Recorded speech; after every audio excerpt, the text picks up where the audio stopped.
Bonjour, je m'appelle Emmanuel Bouton. Je continue une série de messages qui s'intitule « Comment vivre en temps d'épreuve ? Comment vivre en temps de crise ?» La réponse est la suivante : vivre l'essentiel avec Dieu ou vivre les choses essentielles avec Dieu. Je crois fermement que la meilleure façon de vivre une épreuve ou en temps de crise, c'est de vivre l'essentiel ou les choses essentielles avec Dieu. La première chose essentielle que je vous ai proposée dans la vidéo précédente et de mettre en place en tout cas dans votre vie, c'était de faire de l'encouragement un style de vie. J'avais donné 3 clés, j'en donnerai 3 autres dans quelques instants. Mais avant d'aller plus loin, imaginons ensemble, dans cette période difficile de confinement, avec le coronavirus, avec tant de personnes qui meurent chaque jour. Imaginons si tout le monde entier, pratiquait à fond l'encouragement, à 100%, à 1000%, si tout le monde se donnait à fond pour encourager les autres, consoler, faire du bien, ce serait énorme. Ce serait le ciel sur la terre, j'ose dire, ce serait le paradis sur terre. L'encouragement mutuel apaiserait toute anxiété, apaiserait toute peur, toute crainte, apporterait la paix dont tant de personnes ont besoin. Bien plus, cela amènerait de gros changements, non seulement dans notre vie, mais aussi dans nos relations. Des vies de couple en difficulté trouveraient petit à petit la guérison dont ils ont besoin. Des relations conflictuelles entre parents et enfants se régleraient et il y aurait plus de paix entre nous. Des relations distantes entre voisins deviendraient des relations plus proches. Et les bonnes relations que nous avons déjà atteindraient un tout autre niveau de joie et de bonheur. Alors en m'entendant, tu te dis certainement que c'est incroyable, c'est impossible de vivre cela comme cela dans cette période. Je sais, j'ose rêver avec toi. Mais tu n'as pas idée à quel point l'encouragement peut apporter tellement de changements et de saveurs dans notre vie et dans celle des autres, dans nos relations. C'est tellement puissant l'encouragement que cela peut même apporter guérison dans les relations qui ne vont pas. Pourquoi ? Parce qu'emprunter le chemin de l'encouragement demandera de s'oublier un peu soi-même pour vraiment aimer l'autre, le valoriser, lui faire du bien par toute notre attitude et nos paroles. Avant de donner des clés pour faire de l'encouragement un style de vie, voici une citation très semblable à celle que j'ai donnée dans la vidéo précédente. C'est John Wesley qui dit ceci : « Fais tout le bien que tu peux, par tous les moyens que tu peux, de toutes les manières que tu peux, dans tous les endroits que tu peux, à chaque moment que tu peux, aussi longtemps que tu peux. » J'utilise cette citation pour te pousser à encourager le plus possible.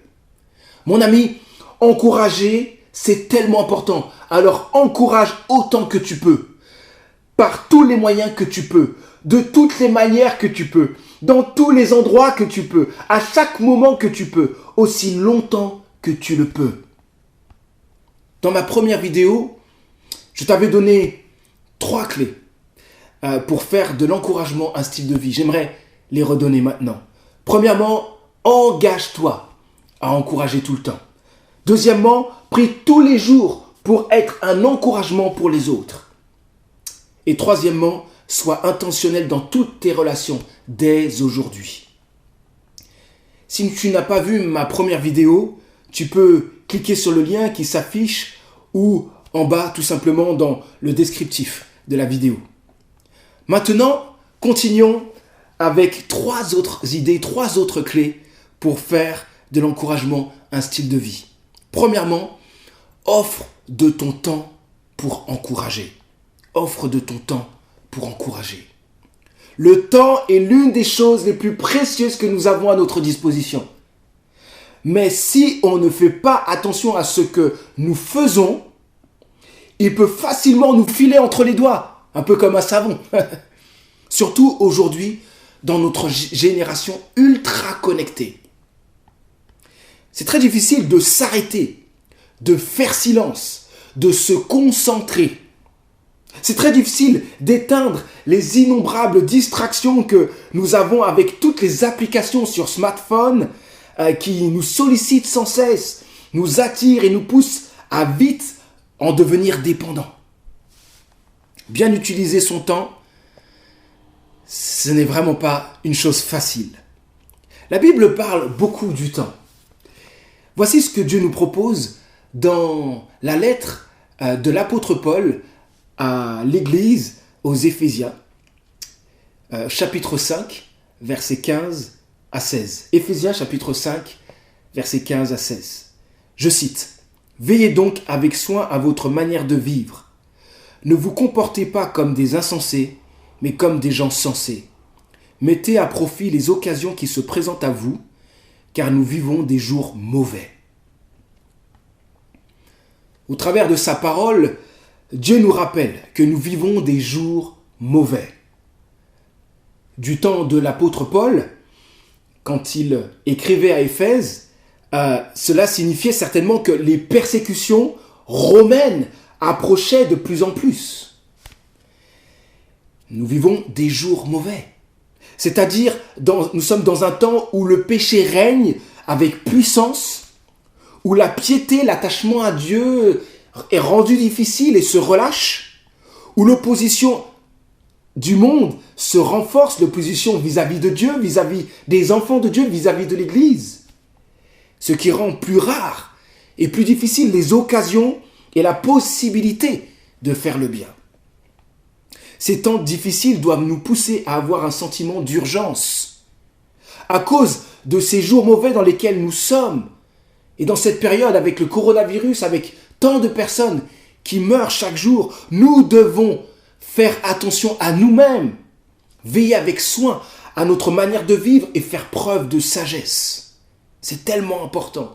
Dieu nous invite ensuite à racheter le temps, à être maître de notre temps, à l'utiliser le mieux possible, à profiter du temps qu'il nous donne de la meilleure manière possible, à faire bon usage de toute occasion qui se présente à nous, à tirer profit à fond, j'ai bien dit à fond, des occasions données, à mettre à profit le temps présent, maintenant.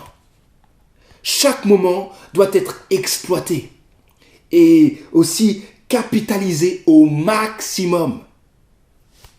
Edwards, le théologien et philosophe qui devint l'instrument de Dieu dans le grand réveil américain des années 1634 à 1635, écrivit écoutez bien, dans la 70e de ses résolutions, ça en fait beaucoup, n'est-ce pas?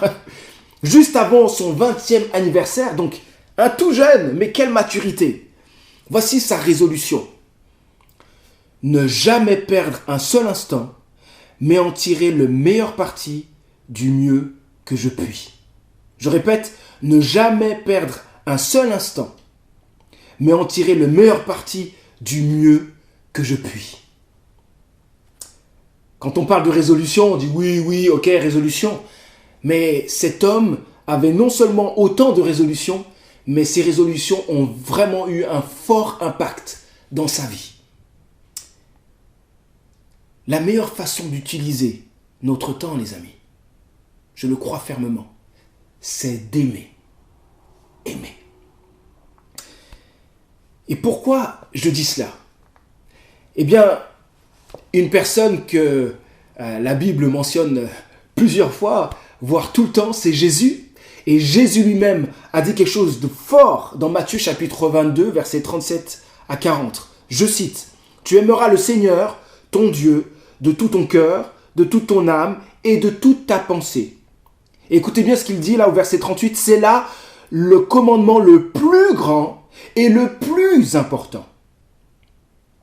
Écoutez la suite, et il y en a un second qui lui est semblable, donc c'est la même chose, c'est pratiquement, on est sur la même hauteur d'importance. Tu aimeras ton prochain comme toi-même. Écoutez bien la suite. Tout ce qu'enseignent la loi et les prophètes est contenu dans ces 2 commandements. Si nous souhaitons savoir, mais qu'est-ce que Dieu veut? Il y a tellement de choses dans la Bible, je n'arrive pas à tout lire, j'aimerais juste avoir un résumé de ce que Dieu veut de moi et des autres. Eh bien, le résumé, vous venez de l'entendre. L'amour, aimer Dieu plus que tout et s'aimer les uns les autres, comme nous-mêmes. Alors, bien utiliser son temps, notre temps, c'est l'offrir pour aimer les autres. Bien utiliser son temps, c'est donc l'offrir aussi pour encourager les autres. Mon ami, utilise ton temps pour aimer au maximum. C'est tellement important. C'est ce que Dieu attend de toi, c'est ce que Dieu attend de moi. Mon amour pour les autres passera toujours par l'encouragement. C'est clair, je ne pourrai pas encourager sans cesse les autres sans les aimer. Je ne pourrai pas non plus encourager sans cesse les autres si je ne suis pas prêt à donner de mon temps pour les autres. Notre tendance à tous est d'utiliser trop facilement notre temps pour nous-mêmes, nos buts, nos objectifs, nos projets, ce qui nous satisfait, ce qui est d'une certaine manière normal. Mais je crois que nous sommes trop centrés sur nous-mêmes. La Bible le dit tellement de fois. Elle mentionne des mots forts, l'égoïsme, l'orgueil. C'est comme des choses qui sont collées à notre peau. Et nous avons plutôt tellement besoin d'apprendre à nous décentrer de nous-mêmes pour penser aux autres, les aimer et les encourager. Qui dit sagesse dit bonne gestion de son temps.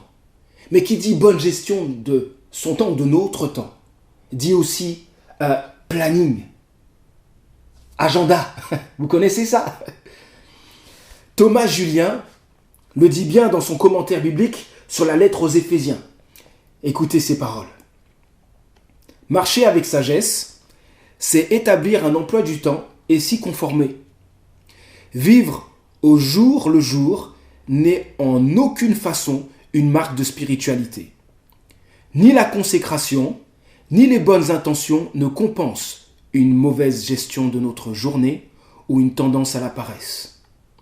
Un chrétien peut avoir reçu des dons merveilleux, mais s'il ne sait pas se discipliner et bien organiser ses horaires, ses talents peuvent se transformer en autant de problèmes.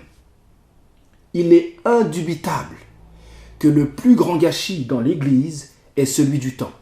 Le temps perdu ne se rattrape pas. Waouh! Quelle citation! L'auteur, il va fort, il tape fort. Mes amis, dans cette période difficile que nous traversons, soyons sages. Utilisons à fond notre temps pour aimer et encourager. Et enfin, établissons un emploi du temps pour que rien d'autre ne le remplisse, si ce n'est les choses vraiment essentielles pour servir Dieu. Pour faire de l'encouragement un style de vie, offre de ton temps pour encourager.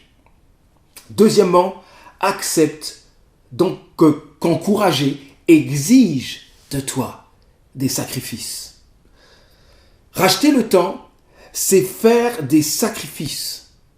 C'est faire les sacrifices qui permettront de tirer le meilleur parti des circonstances de notre vie. Jésus est l'homme qui a le mieux géré son temps et qui a le plus aimé sur terre. Personne n'a réussi à surpasser l'amour qu'il a manifesté envers tous. Toute sa vie peut se résumer avec un mot. Amour. Amour. Mais aimer les autres lui a beaucoup coûté. Voici quelques points. Il a été rejeté par plusieurs, et en particulier par les chefs religieux de son époque. Ses amis disciples l'ont abandonné. Un de ses amis proches l'a trahi. Un de ses disciples l'a livré pour être mis à mort. Pire encore, lui qui faisait des guérisons, qui faisait tellement de bien aux autres, la foule qui le suivait un peu partout, ils étaient un peu comme des fans face à Jésus, à ses nombreux miracles, et bien cette foule, influencée par les chefs religieux, l'a condamné à mort, comme un criminel. Et Jésus est mort ensuite sur l'objet de torture le plus horrible, le plus terrible, le plus honteux, le plus violent de l'époque, la croix. Et s'il est mort sur une croix, c'est lui qui l'a choisi. Parce qu'il a pris sur lui nos péchés, nos fautes. Il a agi ainsi par amour pour nous. Voici l'un des textes bibliques les plus touchants sur l'amour de Dieu pour nous. Dans 1 Jean chapitre 4, versets 9 à 10. Je cite. « Voici comment Dieu a démontré qu'il nous aime. Il a envoyé son Fils unique dans le monde pour que, par lui, nous ayons la vie. Voici en quoi consiste l'amour. Ce n'est pas nous qui avons aimé Dieu, mais c'est lui qui nous a aimés. Aussi a-t-il envoyé son Fils pour apaiser, par son sacrifice pour nos péchés, sa colère contre nous. » Quel texte! Quelle vérité touchante de Jésus-Christ qui a démontré ainsi son amour en donnant sa vie, en se sacrifiant pour toi et pour moi. Si nous empruntons le chemin de l'amour en nous engageant à encourager les autres, tout le temps, en priant tous les jours pour cela, en étant chaque jour intentionnel dans toutes nos relations et en donnant de notre temps, nous devrons accepter qu'il y a des sacrifices à faire. Si encourager les autres était si simple, je n'aurais pas besoin d'en parler. Mais si l'encouragement est très peu présent dans nos relations, c'est parce qu'il exige de nous des sacrifices. Voici plusieurs choses difficiles que je vais maintenant énumérer. Une personne très centrée sur elle-même aura du mal à se décentrer d'elle-même pour aimer et encourager. Une autre personne qui comble son temps avec ses projets personnels et des passe-temps aura du mal à donner de son temps aux autres pour encourager. Une personne avare aura du mal à donner aussi de son temps aux autres et à oser aussi donner de l'argent ou du matériel pour aider quelqu'un afin qu'il soit encouragé. Une personne timide ou fermée sur elle-même aura du mal à s'ouvrir aux autres, à être plus chaleureuse, plus relationnelle pour encourager les autres. Une personne extravertie qui a tendance peut-être à envahir dans toutes ses relations aura du mal à se taire, à s'effacer un peu pour être à l'écoute des autres afin d'être un encouragement. Une personne qui cherche sans cesse sa valeur dans les autres ou à exister au travers des relations aura du mal, elle aussi, à s'effacer pour valoriser les autres afin qu'ils soient encouragés. Une personne qui a un manque de confiance en elle-même aura du mal à prendre l'initiative d'oser encourager les autres. Et une personne qui n'a pas eu de parents ou un entourage qui l'a encouragé aura du mal lui-même à encourager en retour. On pourrait continuer cette liste encore longtemps. Chacun est à un niveau différent concernant l'encouragement. Il y a des personnes qui encouragent naturellement, très certainement vous en connaissez, des personnes qui naturellement encouragent. Et pour ces personnes, elles auront besoin de continuer à progresser à ce niveau. Et nous savons qu'il y en a d'autres qui encouragent très peu et d'autres pas du tout. Encourager demandera beaucoup d'efforts pour ces personnes. Quel que soit notre niveau actuel d'encouragement, je crois fermement que nous pouvons arriver à progresser dans l'encouragement. Et pour y arriver, cela est vraiment possible si nous sommes au contact régulier avec l'encourageur par excellence, Dieu lui-même. Ce sera le point suivant. Pour faire de l'encouragement un style de vie, premièrement, offre de ton temps pour encourager. Deuxièmement, accepte qu'encourager exige des sacrifices. Et troisièmement, vis une relation profonde avec Dieu. Si nous sommes sans cesse au contact avec Dieu, notre amour pour lui et pour les autres grandira. Et c'est sûr que nous allons grandir en ayant un contact régulier avec Dieu lui-même. Et puis, pour encourager les autres, nous avons besoin avant tout d'être nous-mêmes encouragés. Comment encourager les autres si je suis à plat moralement? Cela va être difficile, voire impossible d'encourager, n'est-ce pas? Nous devons veiller à être sans cesse encouragés nous-mêmes pour pouvoir encourager les autres. Voilà pourquoi l'intimité avec Dieu est indispensable pour être une personne sans cesse encouragée par Dieu, pour pouvoir encourager tout le temps les autres. Je relis Éphésiens, chapitre 5, le verset 16 et suivant. « Mettez à profit les occasions qui se présentent à vous, car nous vivons des jours mauvais. C'est pourquoi ne soyez pas déraisonnables, mais comprenez ce que le Seigneur attend de vous. » Pour utiliser notre temps le mieux possible, Dieu nous invite à prendre du temps pour comprendre ce qu'il veut. La meilleure manière de comprendre ce que Dieu veut pour nous, c'est de vivre dans son intimité en l'écoutant. Vous êtes d'accord avec moi? En étant en relation avec une personne, la meilleure chose qu'on puisse lui donner, on l'a vu tout à l'heure, c'est notre temps, mais l'une des meilleures choses aussi, c'est de l'écouter. C'est, je crois même, ce qu'il y a de plus important. L'outil par excellence pour écouter Dieu, c'est sa parole, la Bible. Le Saint-Esprit, Dieu en nous, utilisera la parole de Dieu, la Bible, pour que nous comprenions petit à petit sa volonté, pour que nous puissions saisir ce qu'il attend de nous. Maintenant, lisons la suite jusqu'au verset 21 qui nous amène à toujours plus profondément, ou plutôt qui nous amène toujours plus profondément dans l'intimité avec Dieu. Je cite, « Ne vous enivrez pas de vin, cela vous conduirait à une vie de désordre, mais soyez remplis de l'esprit. Ainsi, vous vous entretiendrez par le chant de psaumes, d'hymnes, de cantiques inspirés par l'esprit. Vous louerez le Seigneur de tout votre cœur par vos chants et vos psaumes. À tout moment et pour toute chose, vous remercierez Dieu le Père au nom de notre Seigneur Jésus-Christ. »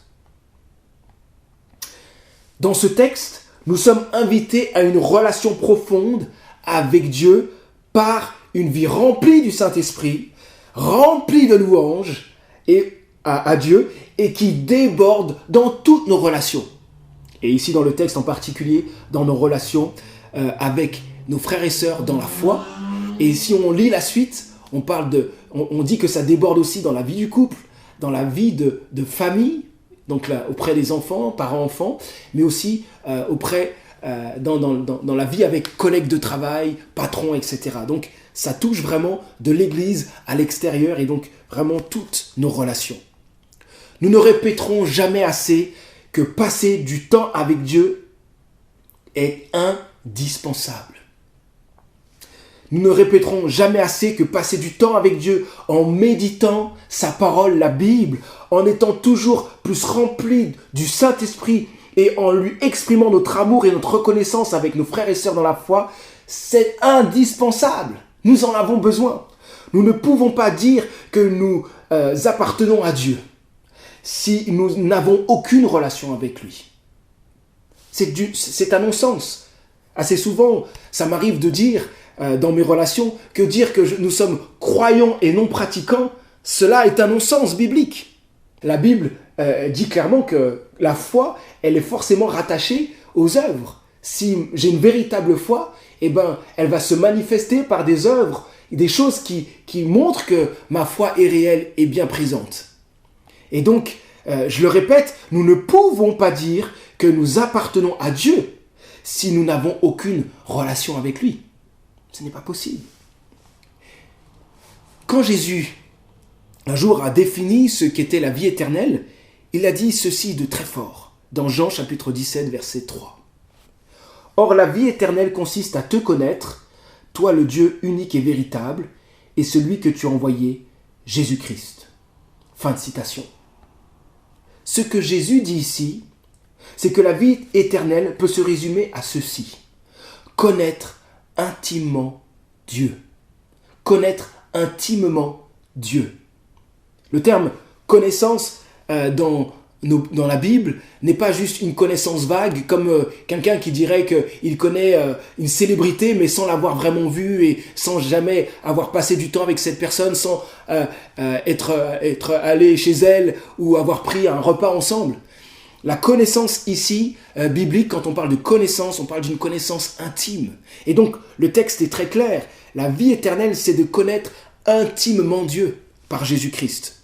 Selon Jésus, vivre en chrétien, c'est vivre une relation intime et profonde avec Dieu.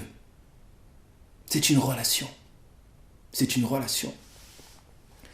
Voilà la meilleure façon d'utiliser son temps, les amis. Aimer Dieu. Passer du temps avec lui en tête-à-tête, dans sa présence. Méditer sa parole, la Bible, pour l'écouter. Faire sa volonté, le louer, le remercier, le prier, etc., etc. Nous devons tout faire pour que ce tête-à-tête avec Dieu soit notre priorité. Protégeons nos moments avec Dieu, car la vie éternelle, c'est cette intimité avec Dieu grâce à Jésus-Christ, mort et ressuscité pour nous.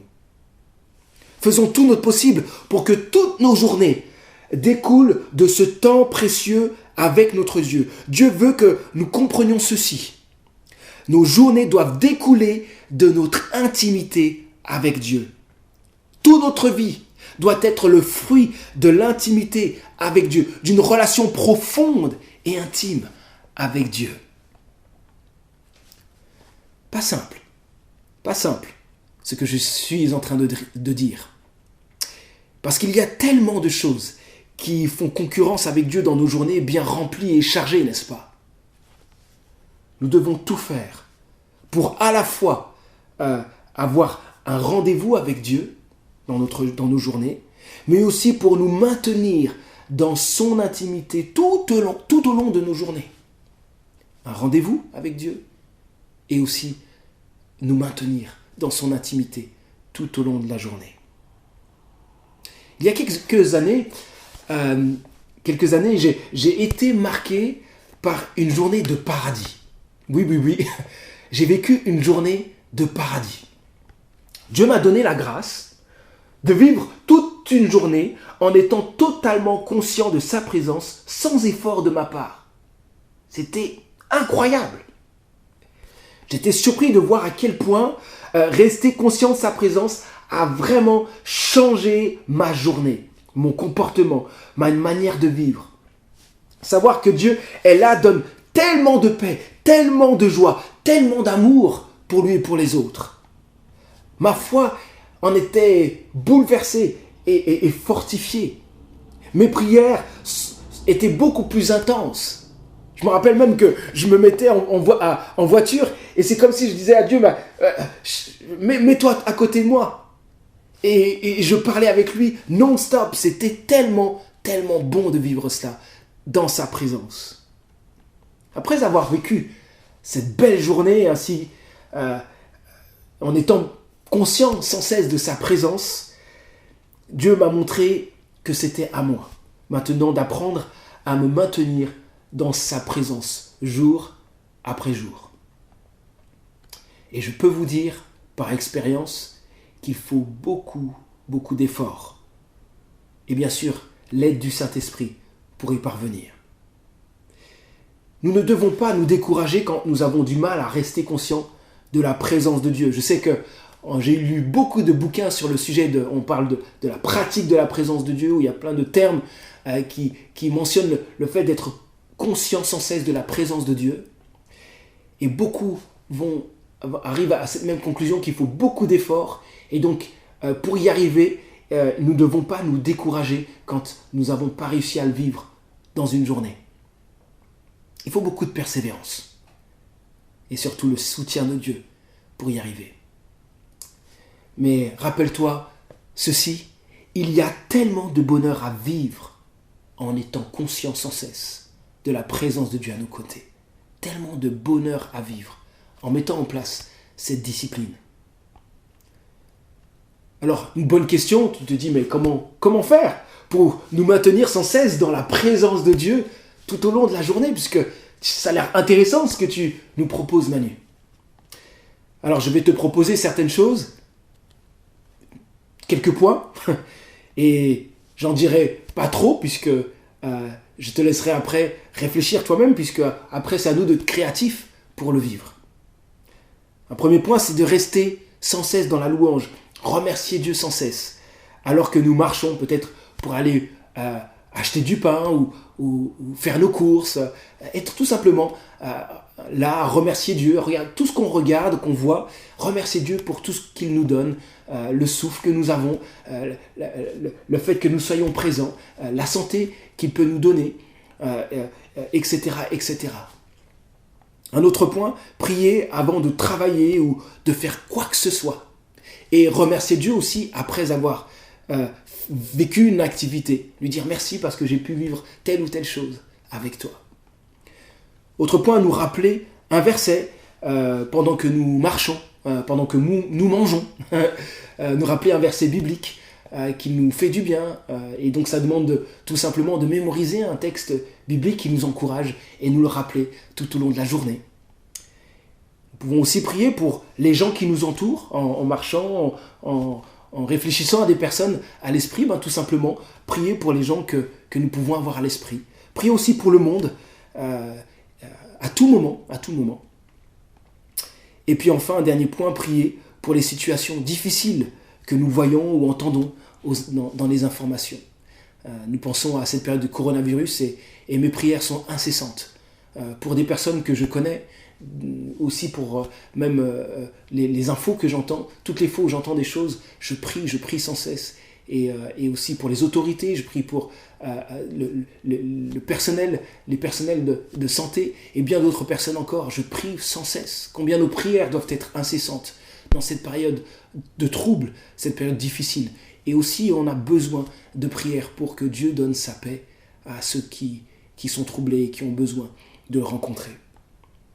Vous verrez que c'est tellement satisfaisant, bienfaisant de se rappeler sans cesse que Dieu est avec nous tout le temps.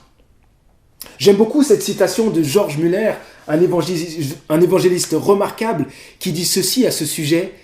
« Dès le matin, sachons faire de toutes choses un sujet de prière, et qu'il en soit ainsi pendant toute la journée. » Je répète, dès le matin, sachons faire de toutes choses un sujet de prière, et qu'il en soit ainsi pendant toute la journée.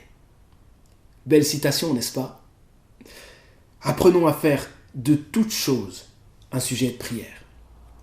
Apprenons à prier, à parler à Dieu tout au long de nos journées.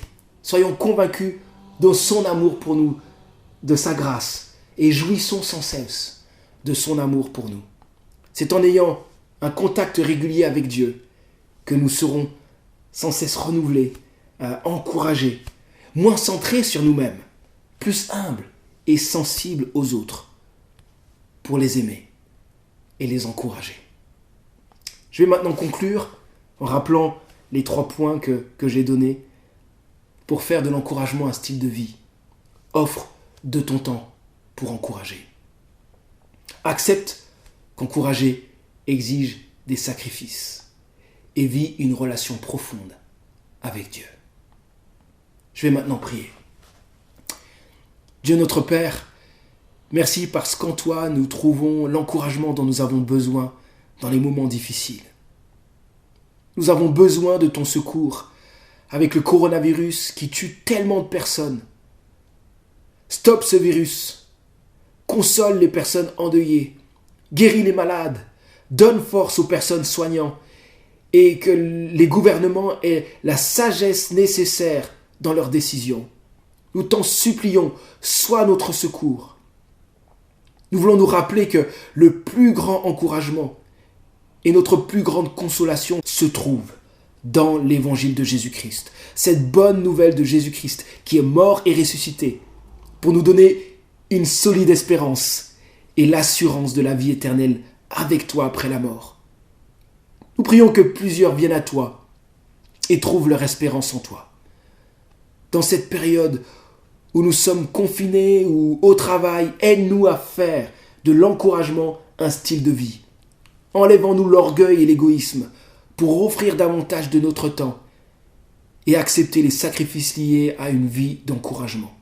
Que surtout, nous vivions dans une relation plus profonde et intime avec toi pour être des instruments d'encouragement entre tes mains afin de réconforter, consoler, relever et donner du bonheur et enfin de l'espérance à tous ceux qui en ont besoin. Merci d'avance pour ton œuvre en nous et dans ce monde qui a tant et tant besoin de toi. Au nom de Jésus. Amen. Soyez bénis et à bientôt.